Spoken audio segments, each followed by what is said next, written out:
After my grandfather passed, my uncle told everyone he left everything to me. The rest of you get nothing. I looked around at my devastated family, then stood up. That's strange, because he gave me a safe deposit box key before he died. My uncle's face twisted in panic as I reached into my pocket. My grandfather, James Whitaker, was a tough, no-nonsense man who built his life from the ground up.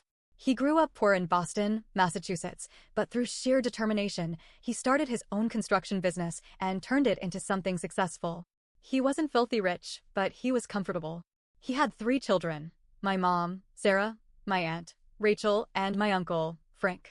Growing up, my grandfather was fair. He treated all his kids with equal love, but Frank was always different. He was the golden child in his own mind, convinced he was better than everyone. Even though Grandpa tried to keep things fair, Frank was the type to take and never give back. Frank was always the one borrowing money and making empty promises to pay it back. He drove fancy cars, but never had a real job. If he visited Grandpa, it was for one reason: money. When Grandpa got sick, my mom and aunt were there for him every single day.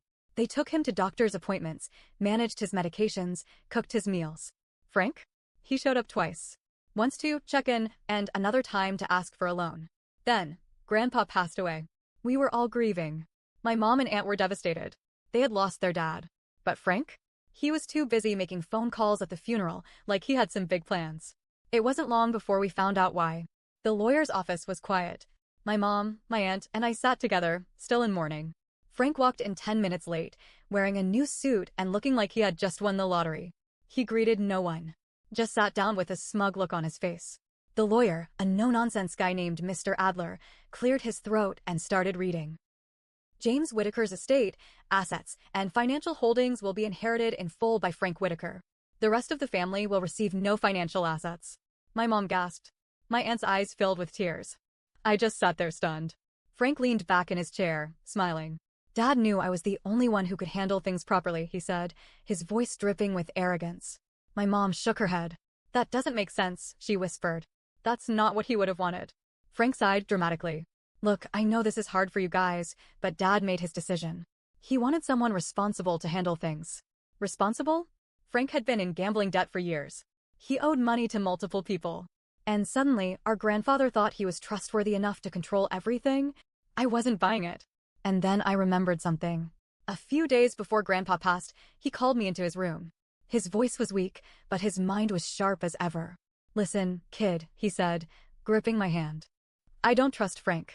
I need you to look after your mom and Rachel. I nodded, confused. Go to the Cambridge Bank. Box 317. He reached under his pillow and handed me a small key. Do it after I'm gone. Don't tell anyone. At the time, I thought maybe it was sentimental. Maybe old documents, personal letters. But now? Now, I had a bad feeling. I reached into my pocket and pulled out the safe deposit box key, holding it up so everyone could see. Frank's smug look disappeared. His face twitched. That's weird, I said, keeping my voice steady. Because Grandpa gave me this key before he died. Mom and Rachel stared at me. Mr. Adler sat up a little straighter. Frank? He looked like he wanted to crawl out of his own skin. That's nothing, he said quickly. Probably just old junk.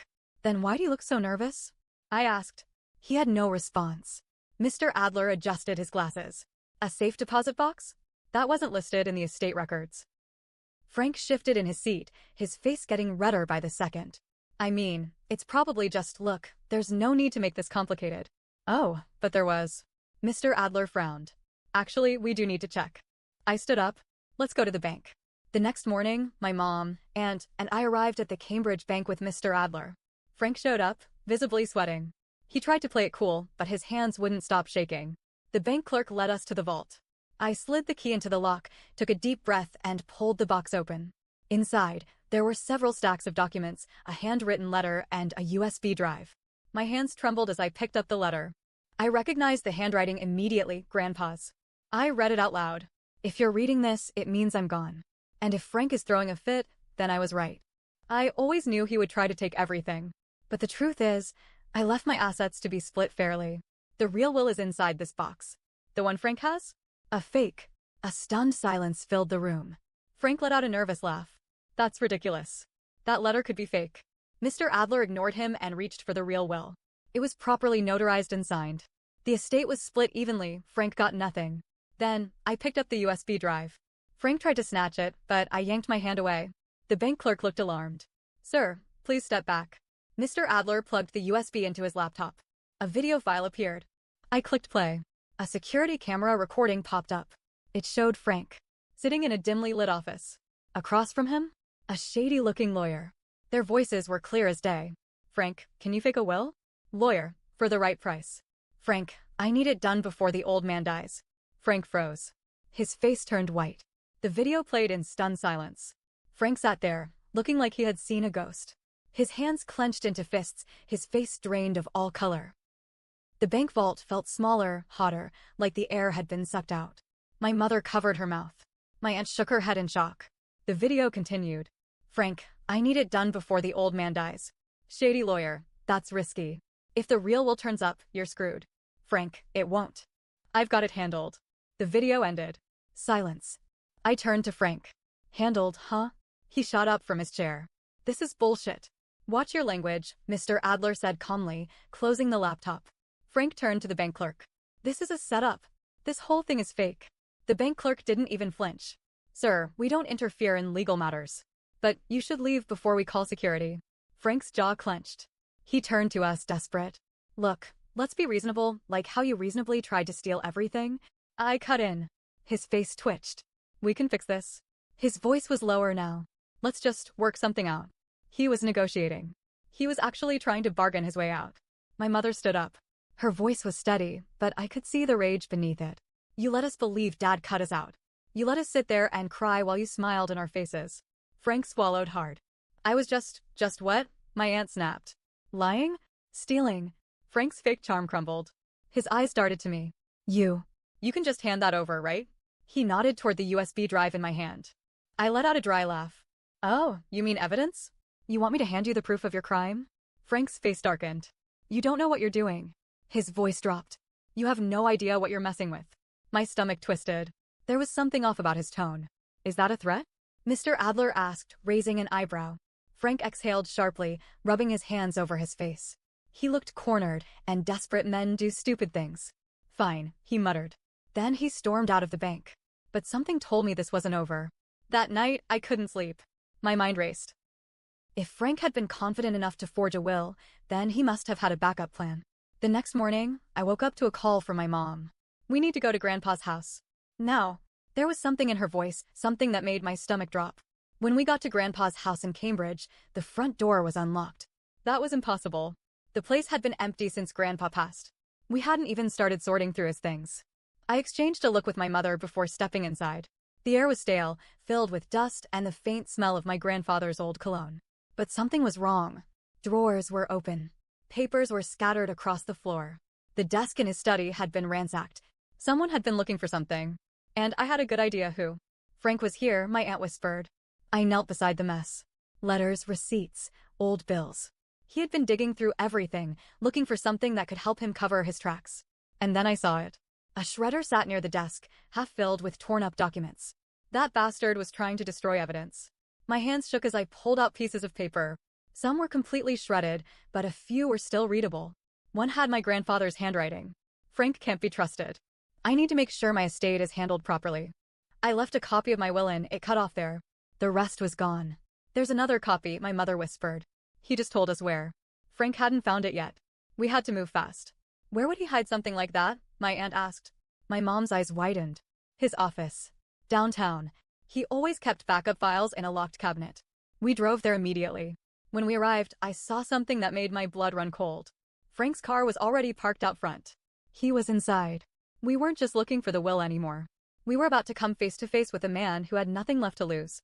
Frank's car was already parked outside Grandpa's old office. The hairs on the back of my neck stood up. This wasn't just a legal battle anymore. This was something worse. My mom gripped my arm. What do we do? I didn't have an answer. We could call the police, but for what? Trespassing? We didn't even know what he was doing in there yet. We go in, I said, forcing my voice to stay calm. Before he finds whatever he's looking for. My mom and aunt hesitated, but I pushed open the door. The office was silent, the air heavy with dust. The old fluorescent lights buzzed overhead. Grandpa's desk sat in the middle of the room, still covered with neatly stacked papers. But the filing cabinet? It was already open. And Frank was inside the storage closet, rummaging through a set of old boxes. He hadn't noticed us yet. "What the hell do you think you're doing?" I asked. Frank spun around so fast he knocked over a box. Papers spilled onto the floor. His eyes were wild, his face pale. He looked like a man on the edge. "You shouldn't be here," he hissed. "Neither should you," my aunt snapped. "Unless you're here to return the documents you shredded." Frank clenched his jaw, stepping closer. His voice was low, dangerous. "You don't understand. This isn't just about the money anymore." That sent a chill down my spine. My mom stiffened. "Then what is this about, Frank?" His eyes darted toward the papers scattered on the floor, documents he had been digging through. I took a step forward, bending down before he could stop me. My hands landed on an old envelope, its edges yellowed with age. My grandpa's signature was scrawled across the front. I opened it. Inside was a second letter, written in my grandfather's unmistakable handwriting. "If you found this, then I was right. I never told anyone, but I've been keeping a secret for years. This isn't about my business or my estate. This is about what Frank did in 1998. My heart stopped. I looked up at Frank. His entire body went rigid. "Put that down," he said, his voice shaky. I ignored him and kept reading. I covered for him because he was my son. I regret it now. I should have let him face the consequences. Frank knows what he did. And if he's trying to destroy this letter, then he knows it's finally caught up with him. I looked up again. "What happened in 1998? I asked, my voice barely above a whisper. Frank's breathing was uneven. His eyes flicked toward the door, like he was about to bolt. I didn't let him. "What happened in 1998, Frank?" I shouted. He snapped. "IT was a mistake." My mother flinched. My aunt grabbed my arm. Frank's chest rose and fell rapidly. He looked like a man cornered by his past. "I didn't mean to do it," he whispered. "It wasn't supposed to happen like that." He ran a hand through his hair, laughing bitterly. "Dad promised me he'd never tell anyone. He told me it was handled." I didn't blink. Handled what? Frank's entire body sagged. Like the weight of the truth was about to crush him. "There was an accident," he muttered. My stomach twisted. "What kind of accident?" I asked. He didn't answer. Instead, he turned his back on me, gripping the desk like he needed it to stay upright. "I didn't mean to kill him." Silence. Everything in the room changed. My mother let out a strangled gasp. My aunt took a step back, covering her mouth. Frank turned around, and for the first time, I saw real fear in his eyes. "You don't understand," he whispered. "I was just trying to scare him." I felt lightheaded. "Who?" I forced the word out. Frank swallowed hard. His voice was barely audible. "The guy I owed money to." It started years ago, when Frank was in deep with a loan shark. The details were hazy, but the letter in my hands filled in the blanks. Grandpa had known everything. Frank had owed someone a lot of money. And when he couldn't pay, the guy came looking for him. One night, Frank decided to confront him. But things got out of hand. "I just wanted to scare him," Frank muttered, his voice shaking. "I swear to God, I didn't mean for him to fall." "Fall?" My mouth went dry. "Fall where, Frank?" He rubbed his face, laughing weakly. "Off a damn bridge." The story spilled out like a confession years in the making. Frank had pushed the guy too hard. He fell, hit his head, and drowned before anyone could help. The police never solved it. They thought it was an accident. But Grandpa knew the truth. He had covered for Frank, using his connections to make sure the case went cold. And now Frank thought he could erase the last piece of evidence. I looked down at the letter again. The last lines made my blood run cold. "If anything happens to me, Frank is the first person you should look at. He's done it before. And if he's desperate enough, he'll do it again." My hands shook as I folded the letter back into the envelope. Frank took a step forward. "You can't show that to anyone," he said, his voice eerily calm. I took a step back. My mother and aunt stood frozen, the weight of the truth pressing down on them. "You don't get it," Frank continued. "I have nothing left to lose." His hand darted toward his jacket pocket. I didn't think. I lunged forward. "No," my mom screamed. Frank shoved me aside, ripping the letter from my hands.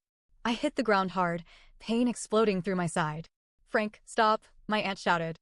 But it was too late. Frank grabbed a lighter from his pocket, and before any of us could stop him, he set the letter on fire. The flames spread fast, the paper curling and blackening within seconds. I scrambled forward, trying to grab it, but it was already too late. The last piece of Grandpa's evidence was turning to ash. Frank stood there, breathing heavily, watching it burn. Then he looked at me, smiling slightly, like he had won. "Now it's your word against mine." Frank stood there, watching the letter turn to ash. The smug look on his face made my blood boil. "Now it's your word against mine." For a moment, no one spoke. The only sound in the office was the faint crackling of burning paper. I felt sick. I had been so close to proving everything, to exposing him once and for all. And now? Now, the last piece of evidence was gone. My mother and aunt stood frozen, horrified. Frank let out a breath, rubbing his hands together like this was just another problem solved. Well, he said, stretching his arms. I think that settles it. My jaw clenched so hard it hurt. You really think you won? I said. Frank smirked. I don't think. I know. My fists clenched. I wanted to hit him. I wanted to wipe that arrogant look off his face. But then I remembered something. My hands were shaking, but I reached into my pocket. Frank's smug look faltered as I pulled out my phone and turned the screen toward him. The video had been recording the entire time. Frank stopped breathing. I pressed play. His own words filled the room. I didn't mean to kill him. I just wanted to scare him. I didn't mean for him to fall off the bridge. His confession. Recorded. Frank's face turned gray. You son of a... He lunged at me. I barely had time to react before he grabbed my wrist, trying to rip the phone away. Crash. We slammed into Grandpa's desk, knocking over a stack of books. Give it to me, he snarled. Get the hell off me, I shouted, shoving him back. My mother and aunt screamed as Frank grabbed a paperweight off the desk and swung it at me. I ducked just in time. It smashed against the filing cabinet, leaving a dent. Are you insane? My aunt shrieked. Frank's chest was heaving, his eyes wild. He had completely lost control. I turned and bolted for the door, my heart pounding so hard it hurt. But Frank wasn't done. He grabbed a chair and flung it in my direction.